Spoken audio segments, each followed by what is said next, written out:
यहाँ हम डिस्कस करेंगे हीलियम नियॉन लेज़र का, इसका कंस्ट्रक्शन देखेंगे और एनर्जी लेवल डायग्राम की हेल्प से इसकी वर्किंग को समझेंगे। तो ये एक्चुअली 4 लेवल लेज़र का एग्जाम्पल है। ये 4 level laser, Ruby laser actually 3 level laser थी, तो वहाँ ग्राउंड स्टेट और एक मेटा स्टेबल स्टेट के बीच में ट्रांजिशन था, इस वजह से पंपिंग पावर ज़्यादा चाहिए थी। तो यहाँ ये 4 लेवल लेज़र का एग्जाम्पल जिसमें ग्राउंड स्टेट लेज़र ट्रांजिशन में इन्वॉल्व नहीं है।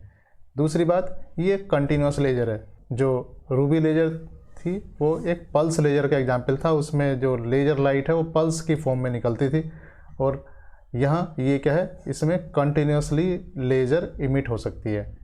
तीसरी बात, ये गैस लेज़र का एग्जाम्पल है, वहाँ सॉलिड मटेरियल था, ये हीलियम और नियॉन गैस फॉर्म में लेते हैं। तो करते क्या हैं, एक ट्यूब लेते हैं और उस ट्यूब में हीलियम नियॉन गैस का मिक्सचर भर लेते हैं।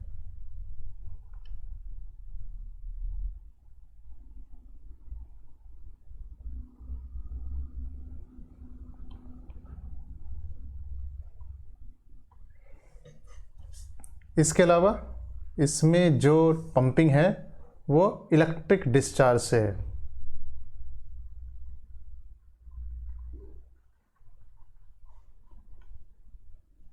जो रूबी लेज़र थी उसमें पंपिंग फ्लैश लैम्प से था, बट यहाँ पंपिंग किससे, इलेक्ट्रिक डिस्चार्ज से। तो ये एक ट्यूब है जिसमें हीलियम और नियॉन गैस का मिक्सचर भरा हुआ है, और यहाँ 2 इलेक्ट्रोड लगा दिए हैं, और इस इलेक्ट्रोड के बीच में हाई वोल्टेज लगाकर इलेक्ट्रिक डिस्चार्ज करते हैं। तो इसे हम कह सकते हैं, ये क्या है हमारे, ये कह सकते हैं डिस्चार्ज इलेक्ट्रोड्स हैं। ये रिफ्लेक्टिंग 2 मिरर हैं, ऑप्टिकली प्लेन कह सकते हैं। ये फुल्ली सिल्वर्ड है और ये पार्शियली सिल्वर्ड है।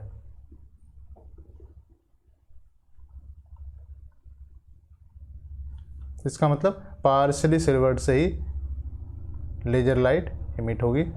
यहाँ से इस वाले एंड से आपको लेज़र मिलेगी। हीलियम और नियॉन गैस का रेशियो इसमें 10:1 के मिक्सचर में भरा होता है। यहाँ ये जो 2 प्लेन मिरर हैं ये रेजोनेंट कैविटी बनाते हैं,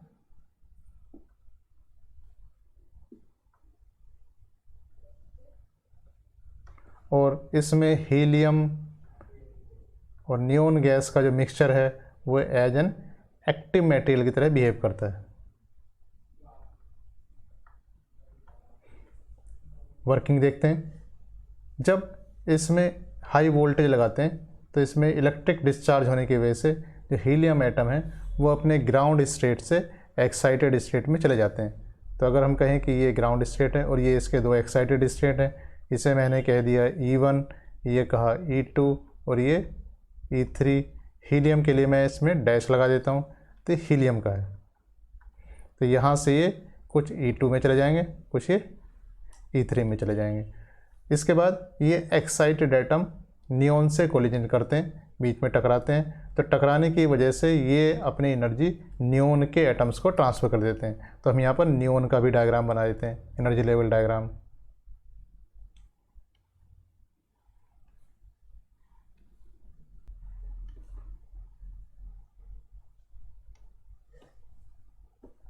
इसके एनर्जी लेवल्स के भी नंबरिंग कर देते हैं, E1, E2, E3, E4, E5, E6। अब जैसा भी बताया कि यहाँ इलेक्ट्रिक डिस्चार्ज होने की वजह से ये एटम्स, हीलियम के एटम E1 डैश से E2 डैश और E3 डैश में पहुँच जाते हैं। यहाँ से फिर ये टकराने के बाद इसके जो एटम हैं, नियॉन गैस के एटम, अपने ग्राउंड स्टेट से E4 या E6 में चले जाते हैं। E4 या E6 में जाने के बाद इनके पास 3 पॉसिबल ट्रांजिशन है। E6 से E5 में ट्रांजिशन हो सकता है, E6 से E4 में ट्रांजिशन हो सकता है, या E4 से E3 में ट्रांजिशन हो सकता है।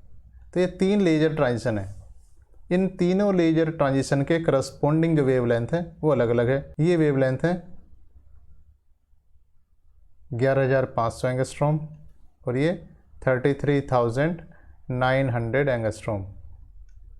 ठीक है, ये विजिबल रीजन में भी नहीं है, और जो हमारे काम की वेवलेंथ है वो ये है E6 से E3 में जो ट्रांजिशन हो रहा है ये है 6328 एंगस्ट्रॉम, 6328 एंगस्ट्रॉम।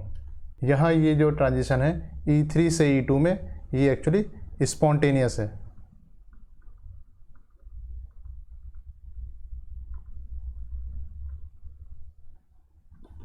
और ये जो E2 से E1 में ट्रांजिशन है इसे मैं कह सकता हूँ डी एक्साइटेशन है।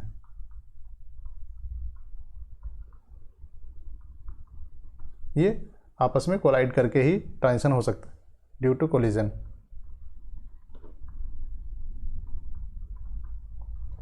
अब हमारे पास यहाँ 3 ट्रांजिशन है, 11,500, 33,900 और 6328 एंगस्ट्रॉम।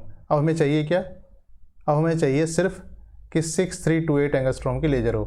तो हम करते क्या हैं कि जो सरफेस है, ये रिफ्लेक्टिंग सरफेस है, इसे इस तरीके से बनाते हैं कि ये 6328 एंगस्ट्रॉम वेवलेंथ के लिए ज़्यादा रिफ्लेक्टिव हो। तो इसमें पेंट इस ढंग से करते हैं कि it should be more reflective for 6328 angstrom. दूसरा, इसमें जो कैविटी बनाते हैं, यहाँ से यहाँ तक जो इसकी लेंथ है, इस लेंथ को हम क्या करते हैं λ/2 के मल्टीपल में रखते हैं। लैम्डा जहाँ कितनी लेते हैं 6328 एंगस्ट्रॉम। तो इस तरीके से ये एक रेजोनेंट कैविटी बन जाती है पर्टिकुलर वेवलेंथ के लिए, मतलब 6328 एंगस्ट्रॉम के लिए। तो इससे क्या होगा 6328 एंगस्ट्रॉम वाले रेडिएशन की डेंसिटी इसमें बढ़ जाएगी और यहाँ लेजर जो बाहर निकलेगी वो 6328 एंगस्ट्रॉम की होगी। Thank you.